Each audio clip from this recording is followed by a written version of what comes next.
بسم اللہ الرحمن الرحیم۔ السلام علیکم یا علی مدد مومنین۔ آج ویڈیو بنانے کا مقصد یہ ہے، آج دن تک کوئی ویڈیو میں ایسی نہیں بنائی کسی کے حق میں اور کسی کے خلاف۔ جو بھی بناتا ہوں اپنے جو فلاحی کام کرتا ہوں اس کے لیے بناتا ہوں، تو آج میری مجبوری تھی، میں ویڈیو بنا رہا ہوں۔ کافی دن سے ایک ایشو چل رہا ہے سوشل میڈیا پہ۔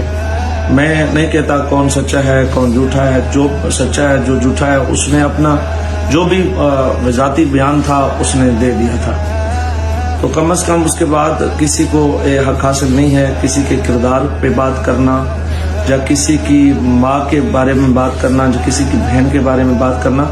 ماں بہن سب کی سانجھی ہوتی ہے، تو ان لوگوں سے یہ امید نہیں تھی جو انہوں نے زبان استعمال کی ہے۔ وہ لوگ ہمیں ممبر پہ سبق دیتے ہیں، ہم ان لوگوں سے سبق حاصل کرتے ہیں، اور ہماری جو آنے والے بچے ہیں وہ ان لوگوں سے سبق حاصل کرتے ہیں۔ ان کے سر پہ امامہ ہے، وہ ایسی استعمال زبان کرنا کسی کی ماں کے بارے میں کسی کی بہن کے بارے میں، تو بہت دکھ ہوا ہے، اتنا دکھ ہوا ہے میں بیان نہیں کر سکتا۔ بطور میں سید ہوں، میں کسی کے مخالف بھی نہیں بنا رہا، جو مجھے تکلیف پہنچی ہے میں وہ تکلیف بیان کر رہا ہوں۔ خدا کے لیے آپ خدا کا خوف کریں۔